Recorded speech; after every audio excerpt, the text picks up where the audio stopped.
శ్రీకృష్ణుడు అర్జునుడికి తన కర్తవ్యాన్ని జ్ఞాపకం చేస్తూ తాను కనుక ఈ యుద్ధం చేయకుండా మానేస్తే ఎలాంటి పర్యవసానం తాను ఎదుర్కోవాల్సి వస్తుంది అనే విషయాన్ని బాగా బాగా స్పష్టంగా చెప్పాడు. ఎందుకంటే అర్జునుడు గొప్ప మానధనుడు. ఆ రోజుల్లో మరి పౌరుషాలు అలాగే ఉండేవి. వాడు క్షత్రియ జాతి అందులోను. కాబట్టి పురుషార్థం పౌరుషం అనేది వాళ్ళకి సహజ లక్షణం కదా. ఇంకా ఏమిటంటే అర్జునుడు ఒక సామాన్యమైన క్షత్రియుడు కాదు, బాగా కీర్తి ప్రతిష్టలు పొందినటువంటి వాడు అప్పటికే.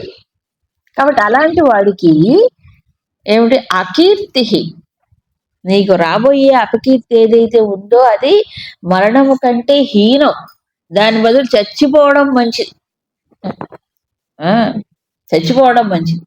అందుకని పైగా ఎన్ని రోజులు చెప్పుకుంటారు నీ గురించి అంటే అవ్యయాం కథయిష్యంతి, అంటే ఎప్పుడూ నీ గురించి చెప్పుకుంటూనే ఉంటారు. చరిత్రలో శాశ్వతంగా నీ అపకీర్తి మిగిలిపోతావు, బ్లాక్ మార్క్. అవునా, నీ రికార్డులో అలా మిగిలిపోతుంది. పైగా ఎవరు భూతాని అందరూ రాబోయే తరాల్లో కూడా చెప్పుకుంటారు. ఇప్పుడు ఈ మహారాజులందరూ ఉన్నారు కదా, గొప్ప గొప్ప వీరులంతా, మరి అటు ఇటు రెండు పక్కల అర్జునుడిని అందరూ కూడా గొప్పగా ప్రశంసించేవారే. ఈవెన్ దుర్యోధనుడు కూడా మీరు ప్రథమాధ్యాయంలో చూస్తే దుర్యోధనుడు కూడా ఏమంటాడు, భీమార్జున సమాయుధి అంటాడు. అక్కడ పాండవ పక్షంలో ఉండే వీరులందరూ ఎవరు భీమార్జునులతో సమానమైనవని వాళ్ళు ప్రత్యేకంగా వాళ్ళ గురించి చెప్తుంటారు. అంటే దుర్యోధనుడి మైండ్ లో కూడా ఉంది అదే అభిప్రాయం. పైగా ఆయన గొప్ప దివ్యాస్త్రాలను కూడా సంపాదించుకున్నాడు తపస్సు చేత అనా.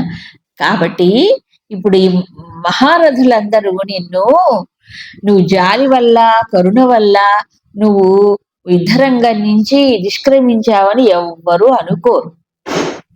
అలా అనుకుంటారని అనుకుంటే మాత్రం పొరపాటే. ఎందుకంటే అంతఃకరణలో ఏముందో ఎవరికి తెలుసు, లోపల నువ్వు బయట చేసేదే అందరికి తెలుస్తుంది, అవునా కాదా. అందుకు బయట చేసేదే అందరూ చూస్తారు, బయట అన్న మాటే అందరికి వినిపిస్తుంది తప్ప మన లోపల ఉన్నది ఎవరు చూడరు, నువ్వు చూపించలేవు కూడా. ఇదే సాధారణంగా అందరూ చేసే పొరపాటు. నా మనసులో అలా అనుకోలేదండి, నేను అలా చేయలే, నా భావన అలా కాదండి. ఎవరు నీ లోపల వచ్చి చూడరు, తొంగి చూడరుగా, బయటది చూస్తారు, అవునా. ఇప్పుడు యుద్ధరంగంలో నువ్వు నిష్క్రమించితే అంటే ఇలా యుద్ధం చేయకుండా చతికిల పడితే భయం చేత పారిపోయాడంటారు కదా. ఇప్పటిదాకా నువ్వు గొప్పగా అందరి చేత సన్మానించబడిన వాడు, ఇప్పుడు అందరూ నిన్ను చాలా చులకనగా చూస్తారు. ఎంత చులకనగా చూస్తారంటే గడ్డిపోతలాగా నేను తీసి పారేస్తారు.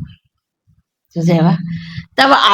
అహిత అంటే నీ శత్రువులు, శత్రుత్వాన్ని పెట్టుకున్నటువంటి వీళ్ళందరూ కూడా ఇంకా ఇంకా ఏమంటే అవాచ్యవాదాన్ బహూన్ వదిష్యంతి. అవాచ్యం అంటే చెప్పకూడని మాటలు, అనరాని మాటలు నిన్ను అంటారు అర్జున. నీ సామర్థ్యాన్ని వాళ్ళందరూ నిందిస్తూ ఉంటారు. ఇంతకంటే ఒక మహావీరుడికి మరి దుఃఖకరమైన పరిస్థితి ఉంటుందా. ఇప్పుడు నువ్వు వదిలేస్తే తర్వాత జీవితం అంతా దుఃఖించాలి. ఇప్పుడు ఈ దుఃఖాన్ని నువ్వు వదిలేసి గనక యుద్ధంలో చక్కగా మరణించినా పర్వాలేదు, హతో స్వర్గం ప్రాప్సేసి, చక్కగా నువ్వు స్వర్గ సుఖాన్ని అనుభవిస్తావు. గెలిచావో రాజ్య సుఖాన్ని అనుభవిస్తావు, అది సుఖమే ఇది సుఖమే. ఈ మధ్యలో ఉంది చూసేవు జతికిలబడ్డాం, యుద్ధం మానేయడం, అది మాత్రం ఘోరమైనటువంటి పరిణామాలకి దారి తీస్తుంది. ఇవన్నీ ఆలోచించుకో. ఇప్పటికి ఏది సామెత తెలుగులో, కుడుము తినగానే కుట్టు వెళ్ళుతుందా అంట. అంటే ఏంటి, బాగా తిన్నాడు కుడువులు, వెంటనే నొప్పి రాదు, కాసేపటి తర్వాత ఎప్పటికో నొప్పి వస్తుంది. అట్లాగే నువ్వు ఇప్పుడు తాత్కాలికంగా నాకు పాపం వస్తుంది, వాళ్ళు ఎట్లా ఎట్లా ఎట్లా చంపేది అని అంటున్నావే, ఇప్పుడు ఏడుస్తున్నావు, కానీ తర్వాత జీవితం అంతా ఏడవాలి, చూసుకో. అవునా, ఏది మంచిదంటావు? జీవితం అంతా ఏడవటం మంచిదే, ఇప్పుడు ఏడుపు దిగకపోండి, కర్తవ్యాన్ని నిర్వర్తించడం మంచిదా, చూసుకో. తస్మాత్ కృత నిశ్చయ యుద్ధాయ, యుద్ధానికి సన్నద్ధుడవై నిర్ణయించుకొని ఉత్తిష్ట, పైకి లేచి నిలబడు, నీకు తగది ఇది. ఇది కర్మవీరుడి యొక్క లక్షణం. యుద్ధంలో వీరుడిగా ఉండటం వేరు, కర్మక్షేత్రంలో వీరుడిగా ఉండటం వేరు. కర్మక్షేత్రం అంటే అర్జునుడికి వార్ ఫీల్డ్, సామాన్యులందరికీ వారి వారి యొక్క కర్మక్షేత్రం, అది కర్తవ్యం. ఆ కర్తవ్య నిర్వహణలో ఇవన్నీ ఏమిటంటారు, సమస్యలు కానీ ఇలాంటి ఏమిటంటారు బాధాకరమైనటువంటి పరిస్థితులు కానీ మోహం వల్ల కొన్ని ఇంకా విపరీతంగా అనిపిస్తాయి. అలాంటప్పుడే ఈ మనస్సు యొక్క మోహాన్ని పక్కకు నెట్టి నీ బుద్ధిని ఉపయోగించి ఇప్పుడు నేనేమి చెయ్యాలి అని నీ కర్తవ్యాన్ని జ్ఞాపకం చేసుకొని నువ్వు అది చెయ్యాలంతే. దిగమింకో మిగతావన్నీ. నువ్వు దుఃఖాలు ఉన్నాయి, నీ కష్టాలు ఎవరికి కావాలి? ఎవరు కష్టాలు పంచుకోరండి. వాట్సాప్ మెసేజ్లు అయితే మీరు పంపిస్తారేమో కానీ 10 చోట్ల కూడా చూడరు, చదవను కూడా చదవరు. కష్టాలను ఎవరు పంచుకోరు ప్రపంచంలో, అవునా? కాబట్టి దిగమింగుకో, నీ యొక్క మానసికమైన వైకల్యాన్ని పక్కకు తీసి చెప్పాడు. సరే, కర్తవ్య బోధ చేశాడు, నువ్వు చెయ్యాలి అని చెప్పాడు. అయితే ఎలా చెయ్యాలి, ఏ దృష్టితో చెయ్యాలి, అసలు దేని గురించి బాధ? అర్జునుడు ఏమన్నాడో తెలుసా?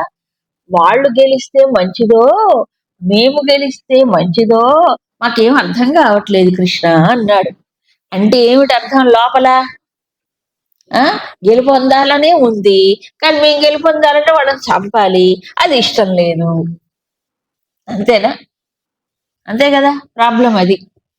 అయితే అది ఇంటర్నల్ గా ఉంది, లోపల ఎక్కడో ఉంది. మామూలుగా ఈ కర్మ క్షేత్రంలో వ్యవహారం చేసేటప్పుడు ఏ మానవుడైనా ఒక ఆశతోనే పని మొదలు పెడతాడండి. ఏం ఆశ? లాభం రావాలి, అది జయం పొందాలి, అవునా కాదా, సుఖం పొందాలి అని ఆశతోనే మొదలు పెడతాడు. సో ఫస్ట్ రాంగ్ స్టెప్ అదే. ఏమన్నాడు ఇక్కడ భగవంతుడు? ఈ రెండింటిని, సుఖ దుఃఖాలు, లాభాలాభములు, జయాపజయములు మొదలైన ద్వంద్వాలు ఏవైతే ఉంటాయో వీటిని సమీకృత్వా, అంటే ఏంటి? సమబుద్ధితో స్వీకరించడానికి సిద్ధంగా ఉండు. సమతుల్య స్థితిలో నీ మనసు బుద్ధిని పెట్టుకుని ఏం చేయాలి? యుద్ధాయ యుద్ధస్వ, నువ్వు యుద్ధం కోసం ముందుకు దూకు, యుద్ధం చెయ్యి అన్నారు. అలా చేస్తే ఏమవుతుంది? సమతుల్యంగా నా బుద్ధిని పెట్టుకుంటే, సమతుల్యం అంటే ఏమిటి? Balance state of mind. ఏదైనా రాని ఈ ద్వంద్వాల్లో, సుఖం రాని దుఃఖం రాని, ఏదొచ్చినా నేను స్వీకరిస్తాను అనేది ముందుగా నిర్ణయించుకోవాలి, అవునా? అప్పుడు నీకు పాపం రాదు. సో ఇప్పుడు పాపం అనే పదానికి ఇక్కడ భగవంతుడు ఏ రూపంలో చెప్పారు? మానసికముగా దిగజారటమే పాపం. దిగజారటం అంటే ఏం లేదు, మనస్సు రెండిటి మధ్యలో ఎప్పుడు ఏమవుతుంది? ఊగులాడుతూ ఉంటుంది, స్థిరత్వం ఉండదు మనస్సుకి. ఏమిటా రెండు? సుఖము దుఃఖం, లాభం నష్టం, ఇలాంటి ఈ రెండింటి మధ్యలో ఎప్పుడు ఊగులాడుతూ సుఖం వైపే ప్రయత్నం చేస్తుంది కదా, దుఃఖం వస్తే తట్టుకోలేకుండా పోతుంది. సుఖము దుఃఖము రెండిట్లో లాభ నష్టాలు రెండింటిని సమంగా స్వీకరించిన వాడే యోగి అవుతాడు. ఇప్పుడు ఇంక పాపం ఏముంది? సమత్వంలో, విషమత్వంలో పాపం కానీ సమత్వంలో పాపం లేదు. సమబుద్ధి కలిగి ఉండటమే ఇక్కడ ముఖ్యంగా చేయవలసింది. సో కర్మ వెనక ఏముండాలి? సమబుద్ధి ఉండాలి. సమబుద్ధితో చేస్తే ఏమవుతుంది? కర్మ బాగా చక్కగా నువ్వు చేయగలవు. ఈ సమబుద్ధి లేకపోతే వెంటనే టెన్షన్ మొదలవుతాయి. ఇప్పుడు ప్రతి వాళ్ళకి టెన్షన్లే ఏంటి, మాలాంటి వాళ్ళకి కూడా ఉపన్యాసం చెప్పాలంటే టెన్షను. ఏమిటి టెన్షన్ ఎందుకు పడాలి? అయ్యో, భగవంతుడు చెప్పిన వాడి ఈ ఉపాధి ద్వారా పనిచేస్తుంది. ఆ ఇన్వోక్ చేసుకోవాలి భగవంతుడు అనుగ్రహాన్ని, గురువు అనుగ్రహాన్ని. నువ్వు ఆ కర్తవి, కర్తృత్వం పోదు, తొందరగా పోయి చావదు. నేను చెప్తే ఓ ఇంతమంది వింటున్నారు, ఇంతమంది వచ్చారు, ఇదంతా అహమే. అహమే పనిచేస్తుంది అంతా. పరమాత్మ ఎక్కడ పని చేస్తాడు? చేయడప్పుడు నేను చేసుకోపో అంటాడు. అవునా? అందుకు పాపం అంటే ఇదే. ప్రత్యేకంగా పాపకర్మలు కాదు. మనస్సు ఏమవుతుంది? ఈ శరీర మనోబుద్ధుల్లో కూరుకుపోవడం పాపం అండి. సింపుల్ గా చెప్పాలంటే ఈ శరీరం నేను, మనసు నేను, బుద్ధి నేను, ఇది నేను అనుకొని చేయటమే పాపం. ఎక్కడ పోతుంది అది? ఉపాధుల్లో దిగజారిపోతుంది. మనకి పంప్ సెట్స్ ఉంటాయి. పంప్ సెట్ తెలుసు కదా, నీళ్లు పైకి దాంట్లో సబ్మెర్సిబుల్ పంప్స్ అని కొన్ని ఉంటాయి. అంటే నీటి లోపలికి దించితే అది పైకి నీళ్లు పంపిస్తుంది కదా. ఇప్పుడు ఈ జీవుడు ఏంటంటే సబ్మెర్సిబుల్ పంపు వాడు. ఏమవుతున్నాడు? లోపల దేనిలో ఉపాధుల లోపల దిగిపోతుంది, కూరుకుపోతుంది బయటికి. అవునా కాదా? అప్పుడు ఏమవుతుంది? వచ్చేదంతా అహం కర్త, నేను కర్తని. ఓ చేసావా? అది దాని ఫలితం నువ్వే అనుభవించు. నేను కర్తను అన్నప్పుడు ఎవడు అనుభవించాలి? అది పాపము, అది కర్మబంధం అయిపోవట్లే. అవునా? ప్రత్యేకంగా దుష్టకర్మ కాదు ఇక్కడ. బుద్ధిని ఎప్పుడు ఈ శరీర మనో వీటన్నిటితో తాదాత్మ్య భావంతో చేయడమే పాపం. దిగబడుతున్నాడు. సో పాపం రాకుండా ఉండాలంటే ఏం చేయాలి? సమతుల్య స్థితిలో ఉంది. ఏ సమతుల్యం? ఏమైనా రాని, ఏదైనా పోని, వచ్చేది రాని, పోయేది పోని, మాటలు నాకే. సమచిత్తం, సమబుద్ధి. భగవద్గీత మొత్తము కూడా బోధించింది దీన్ని. ఈ సమత్వాన్నే బోధించింది, సమబుద్ధినే బోధించింది కదా. సో అలా ఉంచుకున్నప్పుడు బుద్ధిని, అలాంటి వాళ్ళకి ఏమవుతుంది? వారి ద్వారా జరిగేటువంటి కర్మ ఉత్తమంగా ఉంటుంది, దివ్యముగా ఉంటుంది. ఎందుకు? తాను లేడు అక్కడ. తాను లేకపోతే ఎవరు ఉంటారు చెప్పండి? తాను మైనస్ అయినప్పుడు ఎవరుంటారు? ఆయనే. ఆయన శక్తి, ఆయన సంకల్పం, ఏదైనా పేరు పెట్టుకోండి, అదే పనిచేస్తుంది కదా. అలాంటివి ఏమవుతాయి? ప్రజలకు కూడా, సమాజానికి కూడా అవే ఉపయోగకరంగా ఉంటాయి.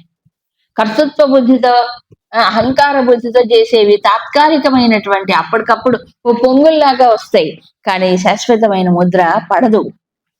సో మహాత్ములందరూ ఈ కర్మక్షేత్రంలో పని చేశారంటే ఎలా చేశారు? ఈ ఈ బుద్ధితోనే. అందుకు ఇన్ని సంవత్సరాలైనా అవి మనకి మార్గదర్శకాలుగా ఉంటున్నాయి. అవునా కాదా? స్వామి వివేకానంద వారి ఉపన్యాసాలు చదివితే ఎవరు చదివినా, ఎప్పుడు చదివినా ఒక ఉత్తేజం కలిగి తీరుతుంది అంతే. మన గురుదేవుల భగవద్గీత గాని, వివేక చూడమని గాని, మాండూక్య కమెంటరీ గాని ఏది చదివినా అంత క్లారిటీ గల ఆనందం కలుగుతుంది. కారణం ఏంటి? అహం లేదు అక్కడ, మైనస్. దీన్ని అందరు యాక్సెప్ట్ చేస్తారో లేదో, ఏమవుతుందో ఏమో, ఇవన్నీ చింతలు బెంగలు ఏమీ లేవు. ఈ చింతలు బెంగలే పాపం అండి, ఇంకేడు కానే కాదు. అవునా? దీనివల్ల ఏం జరుగుతుందో, ఏమైనా జరగని, నేను చదవను కానీ కదా ఇది చెప్పాను. అలా కాకుండా మిగతావన్నీ కూడా యాంత్రికమైన కర్మలే అవుతాయి. ఎందుకు? ఈ యంత్రంతో చేసేది. యంత్రం అంటే ఈ శరీరం నేనని, మనసు నేనని, బుద్ధి నేనని అనుకొని చేసేదంతా యాంత్రికమే. దీన్ని దాటాలి, దీన్ని ఉపయోగించుకోవాలి. అందుకే గురుదేవులు చెప్తారు, you are the master if your mind. నీ మనస్సుకు నీవెవరివి? మాస్టర్. నువ్వు దాన్ని నడిపించాలి. దానికి అనుగుణంగా నువ్వు ఊగులాడితే ఎలాగో? కారు నువ్వు నడిపించాలా? కారు నిన్ను లాగాలి? కారు నేను డ్రైవ్ చెయ్యాలి. కాబట్టి శరీర మనోబుద్ధులకి నువ్వు నడిపించగలగాలి. ఇక్కడ అర్జునుడు చాలా ముందుగా జాగ్రత్తగా కృష్ణుడిని పెట్టుకున్నాడు. అదే మనం చెయ్యాల్సి. కృష్ణుడిని సారథిగా పెట్టుకున్నాడు. జీవుడు చేయాల్సింది అదే. సరే, అప్పుడు అవి దివ్యం అవుతాయి. ఇది ఓ సందేశం. అంటే సింపుల్ గా ఒక మాటలో చెప్పాలంటే, ఆత్మదృష్టి కలిగి ఉండి అనాత్మ దృష్టిని త్యజించటమే. ఇంకా తాత్విక దృష్టిలో నుంచి చెప్తే ఉపాధులన్నీ అనాత్మే కదా. సో ఉపాధుల్లో కూరుకుపోతే ద్వంద్వాలే, సుఖం, దుఃఖం, లాభం ఇవన్నీ వచ్చి చేరతాయి. దీన్ని వదిలిపెట్టి ఆ పైన ఉన్నటువంటి పరమాత్మ యొక్క దృష్టి కలగాలి. సింపుల్. సింపుల్ కాదు, ఆచరణకి చాలా చాలా చాలా సమయం పడుతుంది. కానీ ఇదే మార్గం, ఇదే రైట్ రాయల్ పాత్ చెప్పాడు. ఇకపోతే ఇప్పటిదాకా భగవంతుడు ఏం చెప్పాడు, ఇక తర్వాత ఏం చెప్పబోతున్నాడు అనేదానికి ఓ ఇంట్రొడక్షన్. ఎలాగుంటుందంటే ఈ శాస్త్రము వింటున్నప్పుడు దాంట్లో ఉండే చిన్న చిన్న తేడాలు, సూక్ష్మమైనటువంటి తేడాలు అర్థం చేసుకోలేడు.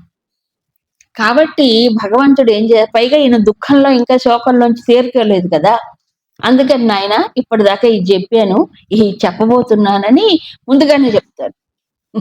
చూడండి 39. ఏషా తే విహితా సాంఖ్యే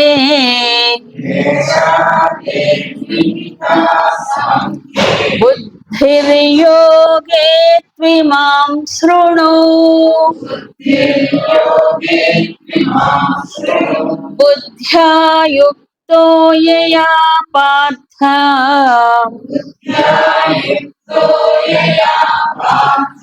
కర్మబంధం ప్రహాస్యసి నేహాభిక్రమనాశోస్తి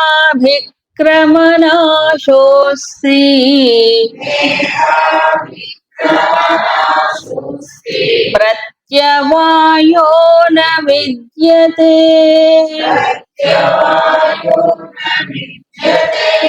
స్వల్పమప్యస్య ధర్మస్య త్రాయతే మహతో భయాత్.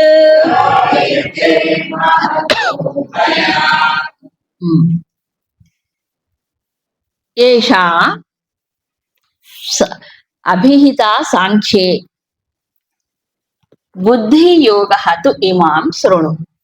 ఇప్పటిదాకా నీకు నేను చెప్పింది ఏమిటంటే సాంఖ్యం. సాంఖ్యం అన్నాడు. ఈ అధ్యాయం పేరే సాంఖ్యయోగం. సో సాంఖ్యం గురించి చెప్పాను. ఏమిటి సాంఖ్యం? కపిలుడు చెప్పిన సాంఖ్యం కాదు ఇక్కడ. మరేమిటి? ఈ పరమార్థం ఏదైతే ఉందో, పరమాత్మ తత్వం ఏదైతే ఉందో, ఆ పరమాత్మ వస్తువు యొక్క వివేకమే ఇక్కడ సాంఖ్యం. అంటే ఎప్పుడు ఆ దృష్టిలో పెట్టుకొని ఉంటాం. ఇది సాంఖ్యం, పరమాత్మని గురించిన పరమార్థాన్ని తెలుసుకోవడం సాంఖ్యం. ఇప్పుడు నీకే సాంఖ్య బుద్ధి అని చెప్పాడు. ఇప్పుడు యోగం గురించి చెప్తాను నీకు. ఇప్పుడు యోగం గురించి చెప్తాను. మరి యోగం అంటే ఏంటి? మళ్ళీ ఇక్కడ యోగం అంటే కర్మానుష్ఠానమైనటువంటి యోగం. కర్మక్షేత్రంలో మానవుడు ఆచరింపజగినటువంటిది. తర్వాత వచ్చేది అది. ఇప్పుడు ఇది బుద్ధి, కర్మ చేయాలి కదా మళ్ళీ. సో ఈ సాంఖ్యం నీ బ్యాక్గ్రౌండ్ లో ఉండాలి ఎప్పుడు, బుద్ధిలో. అది దృష్టిలో పెట్టుకొని నువ్వు కర్మని ఆచరించాలి. ఈ జ్ఞానం లేనటువంటి కర్మ ఏమవుతుంది? మనిషిని మళ్ళీ బాధకి, దుఃఖానికి, బంధానికి గురి చేస్తుంది. అందుకని ఈ జ్ఞానం ఉండాలి ఇప్పుడు. ఏ జ్ఞానం? ఈ పరమాత్మక విషయమైనటువంటి జ్ఞానము ఉండాలి. మరి రెండు ఎందుకు చెప్పాడు భగవంతుడు? ఆ రెండింటి సమన్వయం చేసుకోవడమే చేయవలసింది కదా. ఇప్పుడు ఇందాక ఏం చెప్పాడు? నీకు పాపము రాదు రెండింటి సమంగా తీసుకుంటే ద్వంద్వాలని అన్నాడు కదా. సమంగా తీసుకోకపోతే ఏమవుతుంది? ఎప్పుడు రిజల్ట్ కోసం ఎదురు చూస్తుంటాడు. అంటే కర్మ ఫలితం కోసం ఎదురు చూడటమే కాదు, వస్తుందో రాదో అనే ఒక చింత, ఒక బెంగ, ఒక ఆందోళన ఎప్పుడూ ఉంటుంది.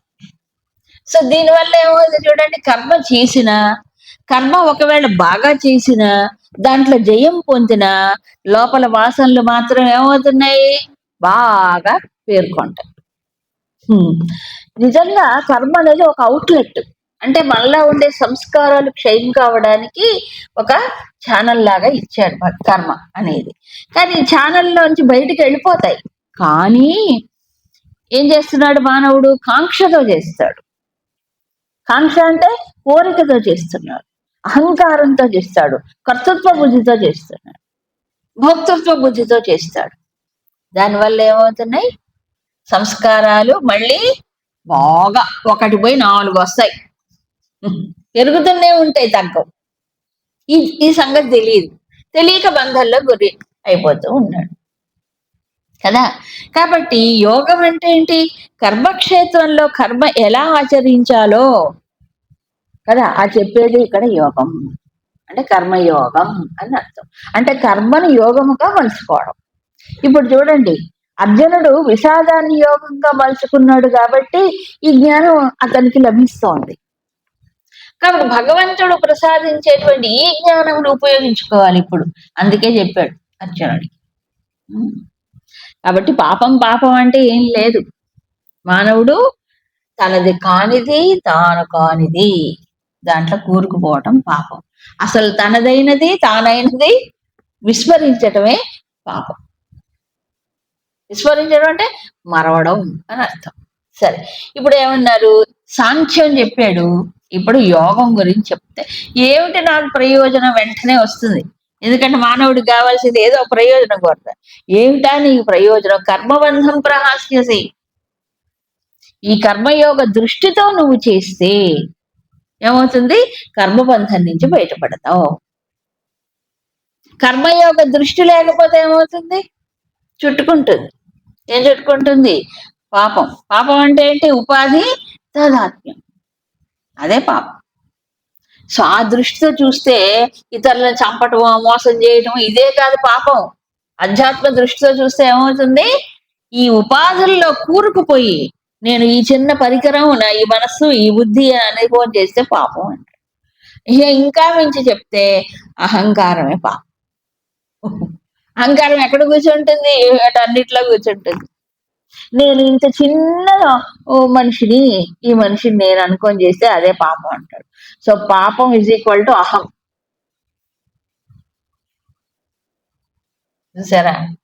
మనం ఎవరికి వాళ్ళు ఏమనుకో, అబ్బా నేను చాలా మంచి పనులు చేస్తున్నా అనుకుంటే అహంకారంతో చేసే పాపమే.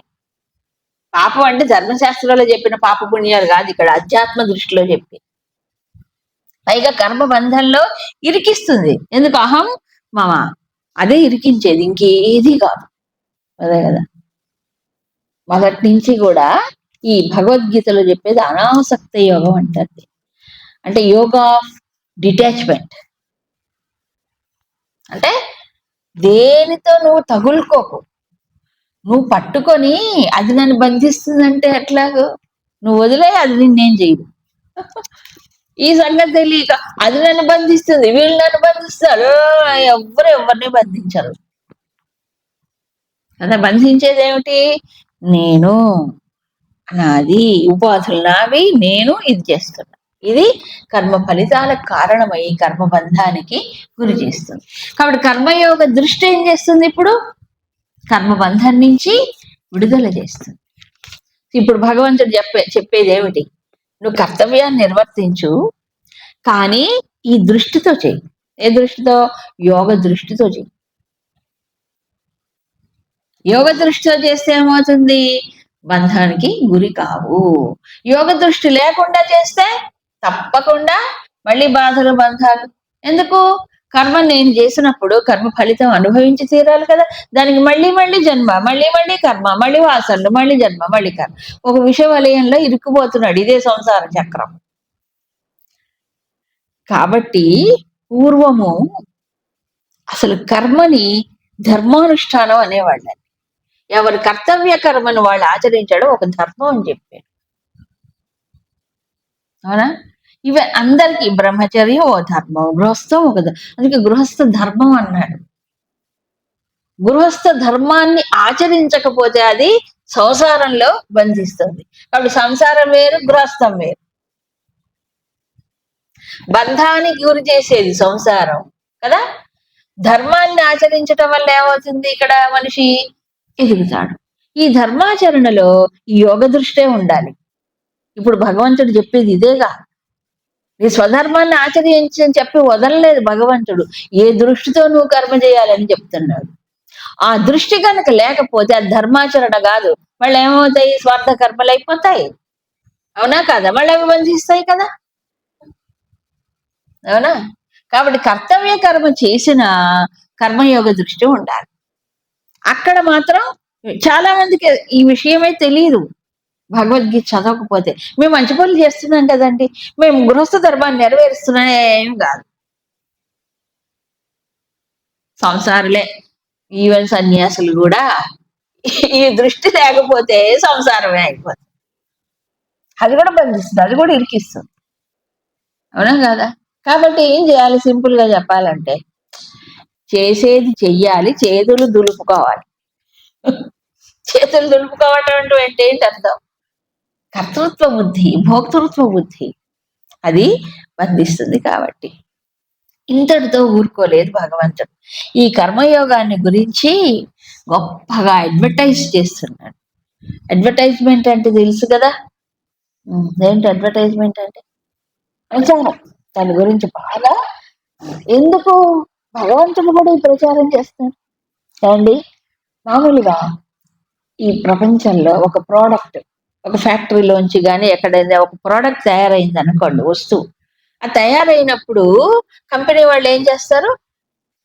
దాన్ని బాగా ప్రచారం, అడ్వర్టైజ్ చేస్తారు. ఎందుకని? ఎక్కువ మందిని కొనాలి అనే దృష్టి. అవునా కాదా?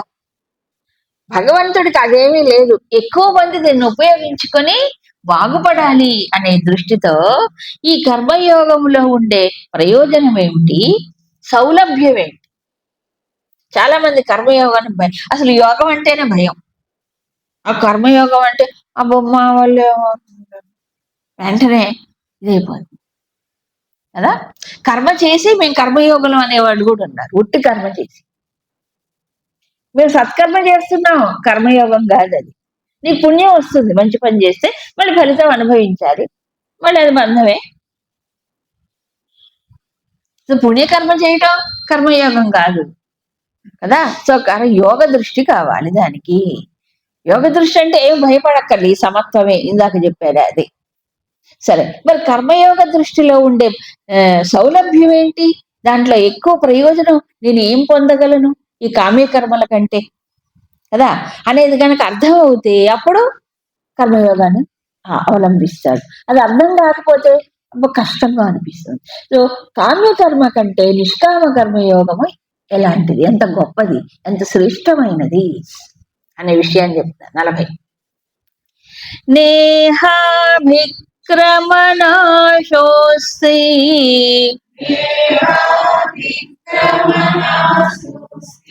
ప్రత్యవాయో న విద్యతే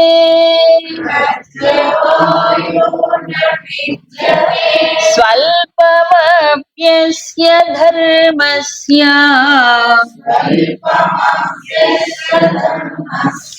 త్రాయతే మహతో భయాత్.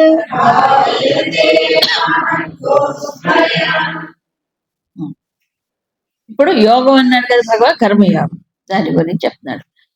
అభిక్రమనాశ న అస్తి. అక్కడ ఈ యోగంలో కర్మయోగ ఆచరణలో ప్రత్యవాయ న విద్యతే. ప్రత్యవాయం దోషం కూడా ఉండదు, అభిక్రమనాశ దోషం కూడా ఉండదు. ఎక్కడ? ఈ కర్మయోగం. ఈ రెండు టెక్నికల్ టర్మ్స్. ప్రతి శాస్త్రములో కొన్ని సాంకేతిక పదములు అనేవి ఉంటాయి.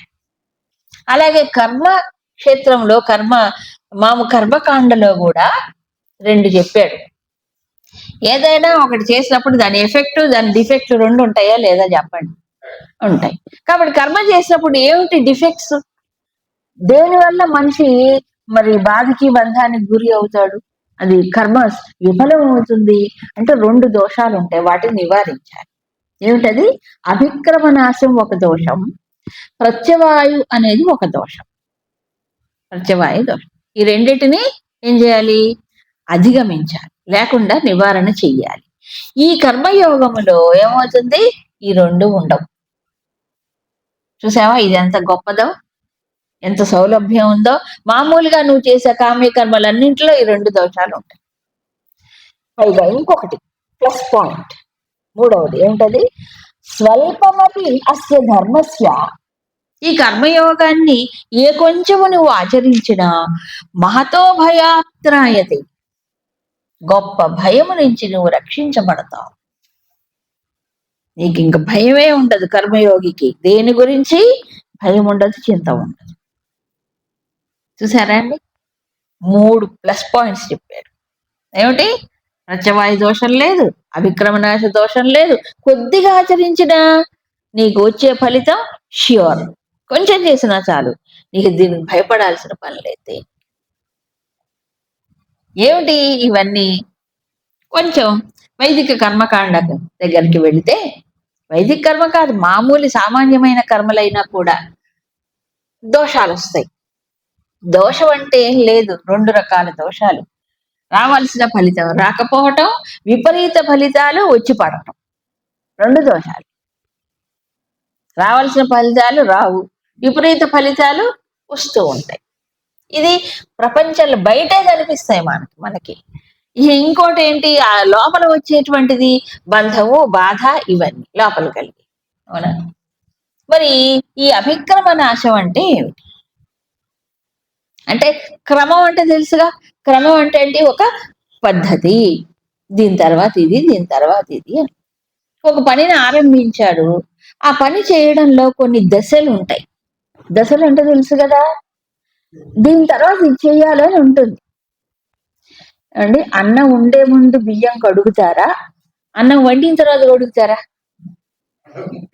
Simple thing. ఇది క్రమం. అవునా?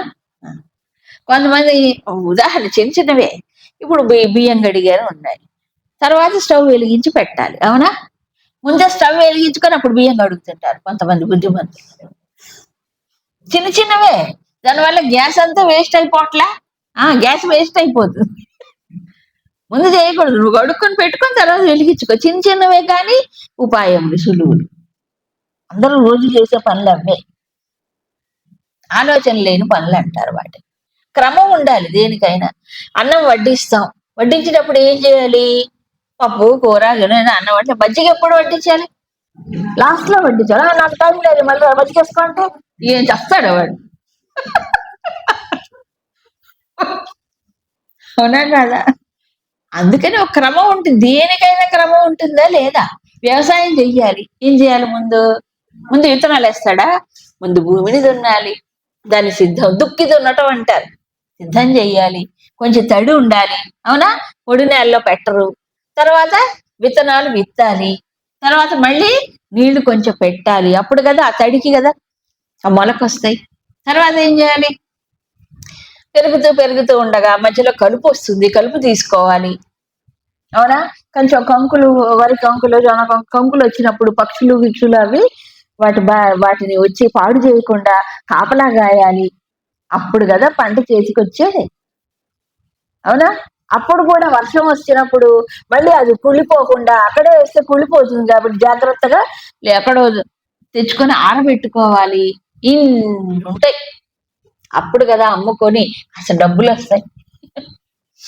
ఇవేమి జాగ్రత్త పడకుండా ముందు వెనక ముందు చేస్తే ఏమవుతుంది? ఏ పనైనా అంతే, ప్రతి పనిలో ఒక క్రమం ఉంటుంది. ఈ క్రమం తప్పితే అది పనికిరా. అవునా? ఇక రెండవది ఏమిటి? ప్రత్యవాయు దోషం. ప్రత్యవాయు దోషం అంటే విధి విధానములో చెయ్యకపోవడం. మామూలు కర్మలు కూడా క్రమము, విధి అని 2 ఉంటుంది. ఇప్పుడు ఎలాగంటే అగ్నిహోత్రం వెలిగించి దాంట్లో నేతిని, ఆజ్యధారాలని, లేకపోతే ఇంకా ఏదో కొన్ని పదార్థాలని వేసి హోమం చేస్తారు. ఈ హోమంలో ఆజ్యధార అంటే నెయ్యి ప్రధానం, మిగతావన్నీ కూడా కొంత కొంత వేసుకోవాలి. అబ్బా, నెయ్యి చాలా కాస్ట్లీ అండి, ఎక్కడ చేస్తాము? నువ్వుల నూనె లేదా మంచి నూనె వేస్తాం. వేయకూడదు ఆ పదార్థం, అంతే. అది నిషిద్ధ పదార్థం, అక్కడ వేయకూడదు. కిరోసిన్ పోయి రాదు. అవునా? కిరోసిన్ పోస్తే అది అగ్నిహోత్రం అవ్వదు, మంట అవుతుంది, మామూలు పంటే. నాకు కుదరదు, నాకు కుదిరిందే వేస్తానంటే ఎలా కుదురుతుంది? అవునా? ఒక విధి అనేది ఉంది కదా. ఇంకా ఏం చెప్తారంటే, నువ్వు హోమం చేసేటప్పుడు, ఇంకో కర్మ చేసేటప్పుడు అలర్ట్ గా ఉండాలి, చాలా జాగరూకమై ఆ మంత్రం చెప్పినప్పుడు మంత్రాన్ని వింటూ స్వాహ అన్నప్పుడే అది సమర్పణ చెయ్యాలి ఆ ద్రవ్యాన్ని. స్వాహ అన్నప్పుడు చెయ్యకపోతే అది దేవతలకు చెందదట, ఎవరికి? రాక్షసులకు చెందుతుందట. అమ్మో! మరి అట్లా చూస్తే ఈ కర్మకాండలో ఎన్ని తప్పులు చేస్తున్నారు. అవునా కదా? స్వాహాకి ఒక్కళ్ళేయడు, ముందో వెనక వేస్తాడు. ఎందుకు? మంత్రం వింటేగా, మంత్రం మీద దృష్టి ఉంటేగా, అడుదుడుకులు ఇడుదుకులు ఫోన్లు మాట్లాడి ఇదే పని. అవునా కదా? సమయానికి వెయ్యాలి, ఆ టైంలో వెయ్యాలి, అప్పుడే చెందుతుంది. ఇలాంటివన్నీ సూక్ష్మమైన విషయాలు ఉన్నాయి కదా. కాబట్టి అలా చెయ్యకపోతే ఏం జరుగుతుంది? చేయవలసింది చెయ్యకపోయినా, అది సరి అయిన విధానంలో చెయ్యకపోయినా, పర్ఫెక్ట్ గా చెయ్యకపోతే దాని యొక్క దోషం వస్తుంది. ఫలితం రాకపోవడం కాదు, నెగిటివ్ మార్క్స్ అంటారు చూడండి. ఇప్పుడు కాంపిటేటివ్ ఎగ్జామ్ లో ఈ మల్టిపుల్ చాయిస్ అనేది ఒకటి ఉంటుంది. మల్టిపుల్ ఏబిసిడిఈ, దీంట్లో ఏదో టిక్ పెట్టి అంటాడు, రౌండ్ చుట్టు అంటాడు. దీంట్లో ఒకవేళ నేను కరెక్ట్ గా బై ఛాన్స్ కరెక్ట్ గా వస్తే మార్క్ వస్తుంది, కానీ సరిగ్గా దాన్ని టిక్ చేయకపోతే నెగిటివ్ మార్క్ వస్తుంది అంట. ఉంది. అట్లాగే ఈ కర్మకాండలో కూడా విపరీతమైన ఫలితాలు వస్తాయి, నువ్వు సరిగ్గా చేయకపోతే రాదు. ఇలాంటి భయాలు ఉన్నాయి కర్మలో. తెలియదు మనిషికి. కొన్ని భౌతికమైన ప్రపంచంలో చేసే కర్మలే తెలుస్తాయి. ఇప్పుడు ఒక ఎలక్ట్రీషియన్ వస్తే అతను ఏ వైర్ ఎక్కడ దేని కనెక్షన్ ఏమిటో బాగా చూసి అప్పుడు దాన్ని రిపేర్ చేస్తారు. ఇప్పుడు నిన్ను చేయమంటే మనం ఏం చేస్తాం? ఏ వైర్ ఎక్కడో దేనికి కనెక్షన్ ఏమిటో తెలియదు, ఈ స్విచ్ ఆపై ఆ స్విచ్ ఆన్ చేస్తే మొత్తం అయిపోతుంది. అవునా కాదా? ఆన్ చేయటము ఆఫ్ చేయడం దగ్గర నుంచి దేనికి ఎక్కడ అని తెలుసుకోకపోతే అంతా పోతుంది, ఫ్యూజులు పోతాయి, మొత్తం వైరింగ్ అంతా కలిగిపోతుంది ఒక్కొక్కసారి. ఎందుకని? తెలుసుకొని చేయకపోవడం. చేయకూడదు ఎందుకు ఆపరేషన్ చేస్తాడు. కర్మకాండలు అలాంటిది. ఏది? మామూలు భౌతికమైన కర్మ, వైదిక కర్మలో కూడా ఇలాంటివి ఉంటాయి. ఎందుకని చెప్పండి? ఒక ఫలితాన్ని ఆశించి చేస్తున్నాడు, ప్లస్ కర్తృత్వ బుద్ధితో చేస్తున్నాడు, కామ్య బుద్ధితో చేస్తాడు. కాబట్టి ఫలితం రాదు, విపరీత ఫలితాలు వస్తాయి. అయితే కర్మ విధి విధానంలోనే చెయ్యాలి. కానీ యాటిట్యూడ్ సరిగ్గా లేకపోతే, అంటే దృష్టి సరిగ్గా లేకపోతే ఏమవుతుంది? వైపరీత్యం. కాబట్టి ఈ కర్మయోగంలో అలా కాదు, నువ్వు ఏ కొంచెం చేసినా నీకు ఫలితం వస్తుంది. స్వల్పమపి, స్వల్పం అంటే కొంచెం, అల్పం అంటే నీచం, స్వల్పం అంటే కొంచెం. తేడా గ్రహించాలి. అల్పం కాదు ఇది కర్మయోగం. స్వల్పం చేసినా అంటే నువ్వు పెద్ద పెద్ద పనులు చేయక్కర్లే, కొంచెం చేసినా చాలు. ఇప్పుడు భగవంతుడికి తర్వాత శ్లోకాల్లో వస్తుంది, ఏమి ఇస్తే నువ్వు భగవంతుడిని సంతోష పెడతావు? వాళ్ళు పెద్ద పెద్ద సంపన్నులండి, వాళ్ళంతా బంగారు నగలు వజ్ర కిరీటాలు పట్టు వస్త్రాలు ఇస్తాడు, నా దగ్గర ఏమీ లేదు, నేనేమి ఇవ్వలేను. నువ్వు అలాంటివి ఏమి ఇవ్వక్క, నీకున్నదాన్ని సమర్పణది. ఇక్కడ సమర్పణ ప్రధానం. నువ్వేమిస్తున్నావని చూస్తాడా? అట్లా అనుకుంటే భగవంతుడే కాడు. అవునా? కాబట్టి నువ్వు ఏ దృష్టితో ఇస్తున్నావు? కొంచెం ఇచ్చినా చాలా ఆయనకి. తర్వాత అధ్యాయాల్లో వస్తుంది ఇదంతా. అందుకు స్వల్పము, నువ్వు చేసేది కొంచెమైనా చాలు, ఈ దృష్టితో చేయి. ఏ దృష్టితో? కర్మయోగ దృష్టితో చేయి. నేను ఇంత ఇస్తున్నా నాకేం వస్తుందని ఆశించకో. నేను ఇంత చేసినా భగవంతుడు నాకేం చేయలేదా అనిపిస్తుంది. ఆఖరికి నువ్వేమి ఇవ్వకపోయినా చాలు, 2 కన్నీటి బొట్లు కార్చు భగవంతుడు ముందు. ఆ ఏడవలేకపోతేనే మిగతా ఏడుపులన్నీ వస్తాయి. భగవంతుడి గురించి ఏడ్చేవాడు ఎవడైతే ఉంటాడో వాడికి మిగతా ఏడుపులు ఏమి లెక్కలేదు.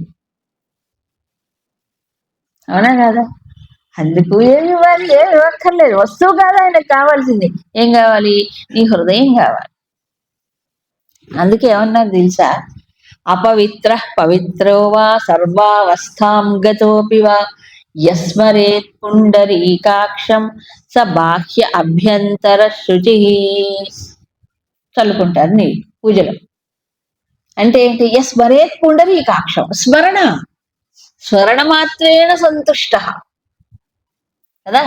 కాబట్టి భగవంతుడిని ఎవరైతే తలుచుకుంటారో, స్మరిస్తారో, అపవిత్ర పవిత్రోవా, వాడు పవిత్రమైనటువంటి దేహస్థితిలో కానీ వాటిలో ఉన్నా వాడు అపవిత్రుడైనా. ఎందుకు? అపవిత్రుని పవిత్రం చేసేదే భగవత్ స్మరణ. కాబట్టి నేను అపవిత్రుడండి, నేను చేయకూడదండి, చేయలేనండి. నువ్వు భగవత్ స్మరించుకుంటే పవిత్రుడైపోతావు. భగవత్ స్మరణకి ఇవేమి ఆటంకం కాదు. స్మరణ చేసుకోవడం, తలుచుకోవడం. అవునా?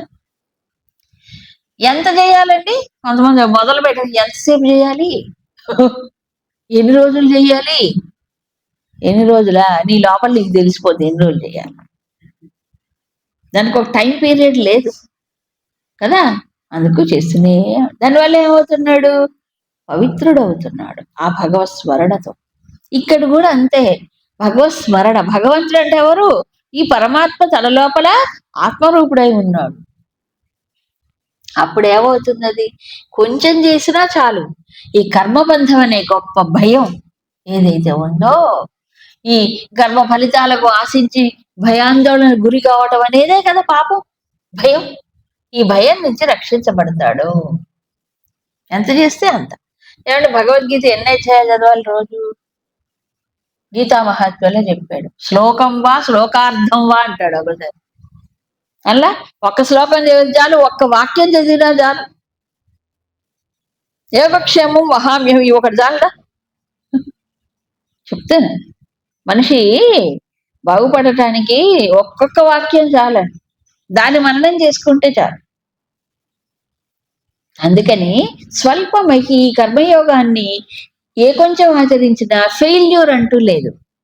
ఎందుకో నువ్వేం ఆశించట్లేదు, నీకు ఫెయిల్యూరే ఉంది. ఇంకా ఆశించిన వాడికి కదా సఫలం విఫలం. ఆశించకపోతే, ఇక్కడ ఆశించకుండా ఉండాలంటే దృష్టి ఎక్కడ పెట్టాలి? అడు తిప్పాలి. లేకపోతే ఇది వెంటనే వచ్చి ఇటు తిరిగిందో పట్టుకుంటుంది, ఎటు తిరిగిందో ఈ దేహం అనే బుద్ధిలో వచ్చి కూర్చుందో అటు చూస్తుంటుంది. కాబట్టి దాన్ని ఏం చెప్పాలి? అటు తిరుగు, అటు తిరుగు, అటు తిరుగు. మాతాజీ ఒక మాట చెప్పేవారు, ఈ మార్చ్ ఫాస్ట్ చేస్తారు చూడండి, పెరేడ్ చేసినప్పుడు స్కూల్లో పిల్లలు, పోలీసులు పెరేడ్ చేసినప్పుడు ఏం చేస్తారు? Left right left right left right వెళ్తారు ముందుకి. తర్వాత ఏమవుతారు? ఏం చేస్తాడు? Write about turn, write about turn, left about turn, write about turn అంటాడు. రైట్ అంటే సరైన వైపు తిరుగు, ఇలా లెఫ్ట్ రైట్ ముందుకు వెళ్ళిపోయి పడకు, ప్రపంచంలోకి వెళ్ళి పడకు, ఉపాధుల్లో కూరుకోకు, ప్రపంచంలోకి వెళ్ళి పడకు. పడ్డావో ఇక నీకు కింద పడ్డట్టే లెక్క, పాపం వచ్చి చుట్టుకుంటారు. పడకుండా ఉంటే రైట్ అబౌట్ టర్న్ అంటే ఏంటి? వీటిల్లో కూర్చో, కాటి తిరుగు పరమాత్మ వైపు. అప్పుడు నీ కొంచెం చేస్తే చాలదా? రుక్మిణీదేవి కృష్ణుణ్ణి తూచటానికి ఎంత బంగారం పెట్టింది? సత్యభామలాగా బారులు బంగారం తేలే, ఒక్క తులసి దళంలో తూగాడా లేదా? అందుకే చెప్పారు, నేను ఎంత గొప్పగా చేస్తున్నాను అనుకోవడం కాదు, ఏ భావంతో చేస్తున్నాం. ఈ కర్మయోగం అంతే, నీకు చేతనైందంతా చెయ్యి, నువ్వు చేయవలసిందే చెయ్యి, ఎక్స్ట్రాలు ఏం అక్కర్లేదు ఆయనకి. అవునా? ఏం చూస్తాడు ఆయన? సమర్పణ, ఈశ్వరార్పణ, కర్మఫల సమర్పణ. ఆయనకు సమర్పణ చేయి, అప్పుడు నన్ను అంటుకోదు, నన్ను పట్టుకోదు కదా. ఇలాంటి కర్మయోగ దృష్టితో చేసినప్పుడు నాకు తెలిసినా, నాకు విధి విధానం వచ్చినా రాకపోయినా ఏమి నష్టం లేదు. కన్నప్ప శివుడి పైన అభిషేకం చేశాడు. ఏం చేశాడండి? ఉప్పు నీళ్ళు చేసుకొని ఉప్పు అని పోసాడు. అవునా?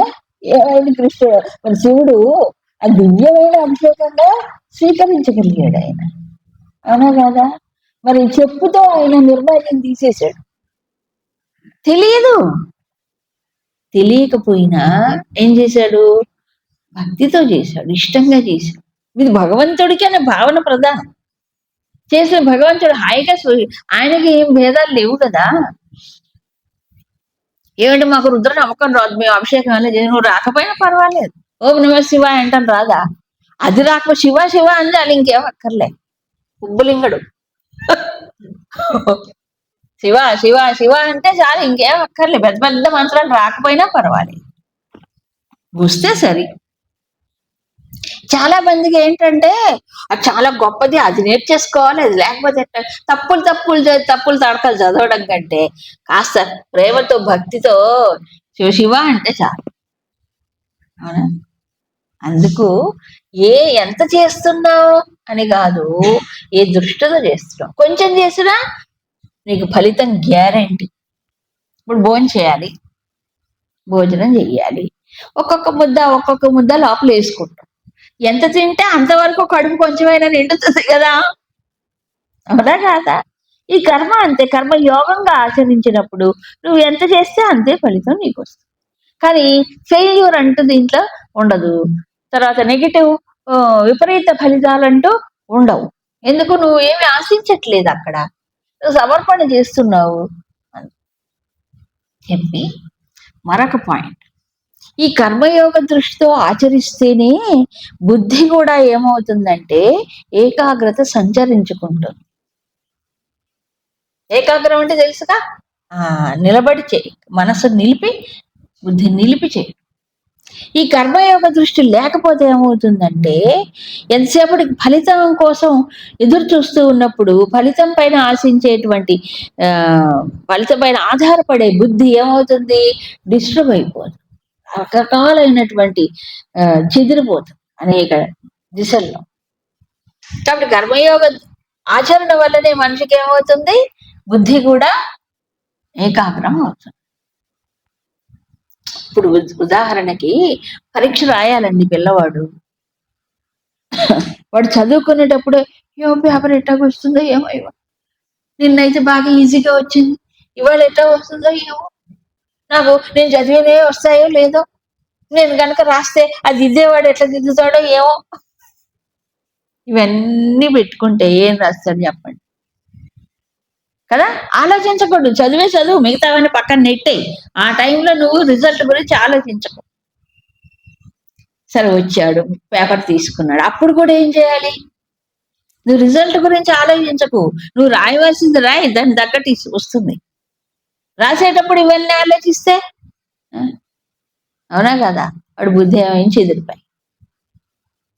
ఈ టెన్షన్ మూలంగా, బుద్ధి చెదరటం మూలంగా ఏకాగ్రత పోతుంది. చెయ్యవలసింది తానికి సామర్థ్యం ఉన్నా కొన్నిసార్లు ఏమవుతున్నాడు? ఏకాగ్రత లేకపోవటంతో సరిగ్గా చేయలేడు పని, చేయగలిగిన పని కూడా చేయలేడు. అవునా? ఎన్నో చూస్తున్నావు అలా నిత్య జీవితాలు కనిపిస్తాయి. మన కళ్ళు ఉన్నాయి, చూపు బాగానే ఉంది, ఒకసారి నాకు ఏదైనా వెతకాల్సి ఈ 10 సార్లు పుస్తకం తిప్పినా అసలైన దొరకదు అక్కడ. ఎందుకు దొరకదు చెప్పండి? ఇది చెదిరిపోయింది, బుద్ధి చెదిరిపోయింది, అక్కడే ఉంది అది. నా కన్ను బాగానే ఉంది, కళ్ళజోడు ఉంది, అన్ని అక్కడే ఉన్నాయి, ఎందుకని